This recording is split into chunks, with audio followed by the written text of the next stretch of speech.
দেশের আকাশে শুক্রবার পবিত্র জিলহজ মাসের চাঁদ দেখা গেছে, ফলে আগামী সোমবার ঈদুল আজহা অনুষ্ঠিত হবে। শুক্রবার সন্ধ্যা জাতীয় মসজিদ বায়তুল মোকাররমে ইসলামিক ফাউন্ডেশনের সভাকক্ষে চাঁদ দেখা কমিটির সভা শেষে এ সংবাদ জানানো হয়।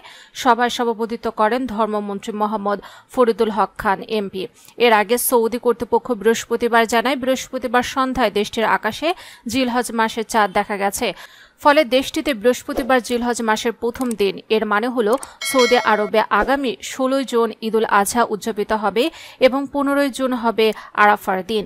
এদিকে সংযুক্ত আরব আমিরাত, ওমানের মতো মধ্যপ্রাচ্যের দেশে এখনও চাঁদ দেখা যায়নি। তাই এই দুই দেশে শনিবার থেকে জিলহজ মাস শুরু হবে এবং সৌদি আরবের পরের দিন ঈদুল আজহা উদযাপিত হবে। তার মানে হলো এই দুই দেশে আগামী 17 জুন ঈদ হবে। বৃহস্পতিবার কাতার, কুয়েত, জর্ডান, সিরিয়া, ইরাক এবং যুক্তরাজ্য, যুক্তরাষ্ট্র এবং কানাডায় জিলহজের চাঁদ দেখার চেষ্টা করা হলেও চাঁদ দেখা যায়নি। ফলে আগামী 17 জুন দেশগুলোতে ঈদ উদযাপন করবেন মুসলিম নাগরিকরা।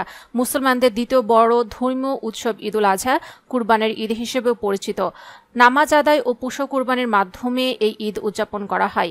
ইসলামী চাঁদ মাসের হিসাবে ঈদুল আজহা জিলহজ মাসের 10 তারিখে পড়ে। আন্তর্জাতিক পঞ্জিকায় তারিখ প্রতি বছর ভিন্ন হয়।